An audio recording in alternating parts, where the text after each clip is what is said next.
Classics against the regime, Thucydides, Piero Gobetti, and Fascist Italy. On 18th November 1924, one of the most important 20th century Italian magazines, La Rivoluzione Liberale, The Liberal Revolution, directed by the 23-year-old Turinese wunderkind Piero Gobetti, published a brief and surprising article titled Thucydides e il fascismo, Thucydides and Fascism. Printed on the front page, this article collected a series of 12 Thucydidean excerpts in Italian translation taken out of the third and the eighth book of the Histories, more precisely from Thucydides' most famous analysis of the facts of civil war at Corcyra, Thucydides 382-83, and from the narrative of the early stages of the oligarchy coup d'etat that abated Athenian democracy in 411 BC, Thucydides 863-66. All these excerpts were introduced by clever and provocative titles: The March on Rome and the Saviors of the Fatherland, The Murderers, and so on, thus inviting the reader to silently juxtapose past and present and polemically reinterpret contemporary events, from the October 1922 March on Rome, which cleared the way for Mussolini's seizure of power, to the assassination of the socialist deputy Giacomo Matteotti in June 1924, an event that accelerated the shift to overt dictatorship. As we will see, Thucydides' words were mobilized with the specific goal of circumventing fascist censorship. But there was more. This center was also part of a broader cultural strategy aimed at establishing a small canon of classical authors perceived as serving the cause of liberty, and among them was Thucydides. From just this little information, it's not difficult to point out various possible reasons why this small collection of passages, despite its apparent compilatory nature, can be regarded as one of the most challenging reuses of Thucydides' work in early 20th century Italy. First of all, because of the intellectual stature of its publisher, Piero Gobetti. Secondly, for the inflamed political context in which the article was set. Thirdly, because of its very ambitious objectives. Therefore, I shall try to closely examine this ingenious Thucydidean center, which, quite surprisingly, has so far escaped the attention of scholarship. To do so, I will divide my paper into three major parts. In the first one, I'll better illustrate the editorial strategy by which Rivoluzione Liberale made use of ancient and modern classics to escape fascist censorship. In the second one, I will scrutinize the body of the anthology by clarifying how Thucydides' text was translated, manipulated, and even reshaped to denounce obliquely Mussolini's regime. Finally, I will explore the theoretical basis that made a liberal-oriented interpretation of Thucydides within Gobetti's circle possible. But let's start with a few introductory words about the protagonist of this story, Gobetti's Rivoluzione Liberale. The journal was an extremely lively political magazine published in Turin from February 1922 to October 1925, when it was shut down by the regime. As its title suggests, Rivoluzione Liberale belonged to the large family of Italian liberal periodicals, but it distinguished itself because of the active dialogue with Marxism and especially with the communist intellectual circle centered around Antonio Gramsci. Moreover, Gobetti's magazine regularly published articles by influential liberal personalities like Luigi Einaudi, the future president of the Italian Republic, and charismatic Democrat leaders like Gaetano Salvini. As you may imagine, the journal stood out for its clear opposition to fascism, and for this reason, since its establishment in 1922, it had become one of the favorite targets of the regime. Some telegrams from Mussolini to the prefect of Turin clearly illustrate this situation. I read just one dated 6th February 1923. I order you, Mussolini wrote, to immediately search newsroom and administration journal Rivoluzione Liberale, seizing lists of subscribers, correspondence, books. At the same time, you will arrest above-mentioned Piero Gobetti and editors, reporting him to judicial authority for accord with subversive communists. This document gives you a good idea of which kind of reprisals Gobetti had been suffering since 1922. But this climate of violent intimidation did not prevent Rivoluzione Liberale from being regularly issued without being censored until July 1924. At that time, indeed, Matteotti's assassination and the vehement protest campaigns that followed led Mussolini's government to stifle dissent by passing a range of measures that strongly restricted press freedom. More in detail, as a consequence of the Royal Decree number 1081 of 10 July 1924, prefects were required to censor and close down papers held generically, I quote, responsible for disturbing public order. Practically speaking, they could cease publication of every anti-fascist journal. Rivoluzione Liberale too had to adapt to the new rules, and it was precisely at that very moment that the journal decided to wage its political struggle by leveraging the power of historical analogies. If it in fact to openly discuss the Italian political situation would have been to expose themselves to the risk of being censored, it would be more difficult for prefects to ban works of classical authors commonly studied in schools and university, and it was the same with articles apparently only recalling past historical events. Thus, the journal started publishing systematically provocative pieces, rearranging, for example, famous passages from Sallust or Machiavelli to suggest implicit association between Mussolini and corrupt outlaws like Catilina or bloody military leaders of the past.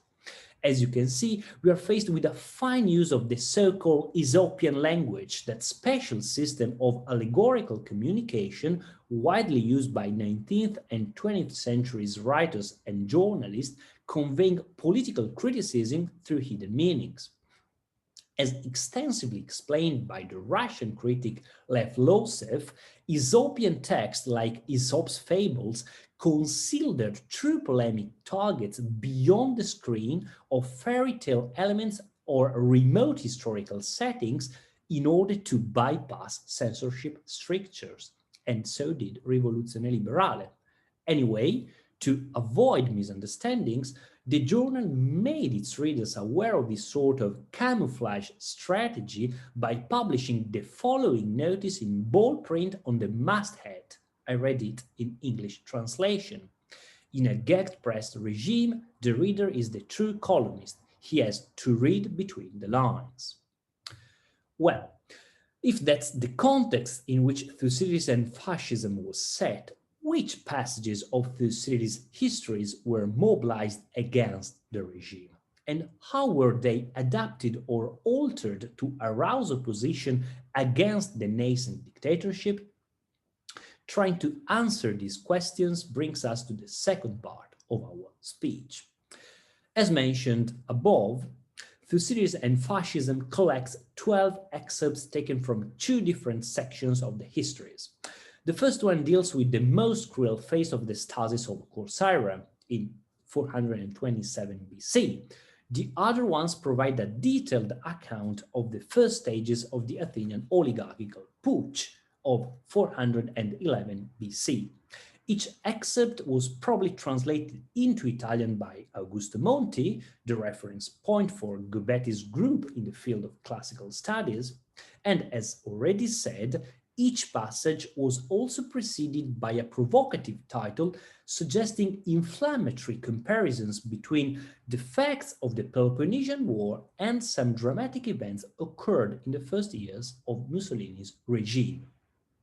But there was more.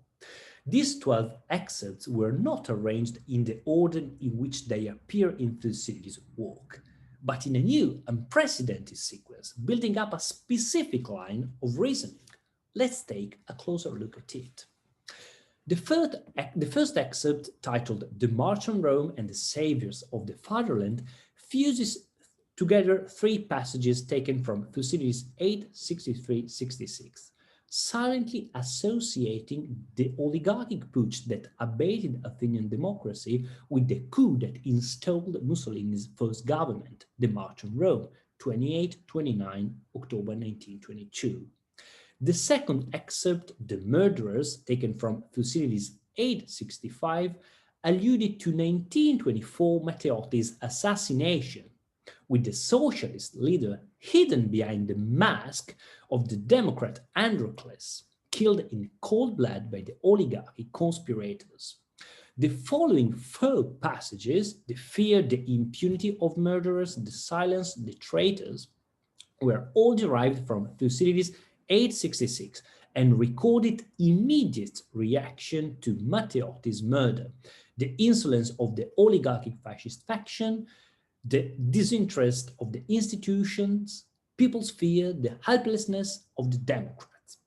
A second group of four excerpts, this time extrapolated from the Corsaira narrative, described the civil and moral degradation that followed, consisting of a roaring specious propaganda, the collapse of mutual trust, and several signs of impending violence. I quote, "To cause all these evils," it was noted through Thucydides 382-8, was the thirst for leadership, which overtook the spirits of the oligarchs, fascists of course, exciting them to commit all sorts of wickedness. Finally, the anthology culminated with a couple of Corsairian excerpts titled The Ras and the Administration and Discords Among the Ras. Both passages, taken from Thucydides 382, illustrate the wildness of the oligarchical chiefs, who were explicitly identified with Mussolini's right-hand man, the Ras, abandoning themselves to savage struggle for power. So, read in sequence, one after the other, the 12 excerpts ended up denouncing the violent rise to power of fascism, the criminal logic on which Mussolini's regime was based, and its dramatic impact on Italian society. No less relevant is how the 12 passages were translated. The Italian version was in fact an independent translation, substantially free of misunderstandings and inexactitudes, thus demonstrating that the person who compiled the center, most likely Augusto Monti, must have had a good knowledge of the Greek language. But lack of mistakes does not necessarily mean faithful renderings, and the Italian version does not fail to reveal at different levels a conscious and deliberate manipulation of the source. I shall mention only two aspects which I think are particularly interesting. The first one concerns the omission of details related to the historical specificity of the ancient world. For example, some technicalities of the Athenian constitutional system. If translated, those details would have risked loosening the analogic bonds between past and present, and precisely for this reason they were obliterated. I will show you just one case taken from the first excerpt, The March on Rome and the Saviors of the Fatherland. The relevant passage is extrapolated from Thucydides 8:65-3. Here, Thucydides is summarizing the cornerstone of the new oligarchical order established in 411. If we rapidly compare Greek text and Italian version, we immediately realized that first, the translator replaced Thucydides' reference to state salaries, mistoi, with a vague and generic mention of political rights, all rights. Secondly, he expunged any reference to the project of granting citizenship to no more than 5,000 Athenians. The second kind of infidelity, perhaps the most common one, is a marked tendency toward emphatic renderings. Indeed, to raise polemical tones, the translator systematically amplified the Greek text with a series of additions and expansions emphasizing the atrocities committed by oligarchy conspirators and exaggerating feelings and emotions, the violent insolence of the oligarchs, the submissiveness of the people, and so on. Here too, I give you just one example, taken from the second excerpt, The Murderers, which translate Thucydides 865-2. Here, the relevant sentence simply reports on a number of homicides secretly perpetrated by the oligarchs. Thus, Thucydides, Caiallus tinas anepitedeius to autotropo crufa anelosan. I translate, and they, of course, the oligarchs secretly did away with some others inconvenient people in the same way. As you notice, the text is plain and the authors seem to take note in a purely denotative way of some secret murders. Let us now examine the Italian version. I translate it into English. Then the whole popular party was assaulted with a crescendo of systematic killing. It is not difficult to see how much the translator expanded the Greek, presenting an image of open and dreadful carnage against the entire democratic faction. These are just a couple of examples, and many more instances could be pointed out, but I think I've said enough to show that Gobetti's anthology revoked the ancient source not only in terms of dispositio, that is to say by rearranging the Thucydidean passages in a new meaningful sequence, but also in terms of elocutio, that is through ad hoc omissions and free renderings that substantially altered the original. Thus, Thucydides' text, prune of non-essential information, was amplified to produce a more effective indictment of the fascist regime and implicitly mount public protest against it.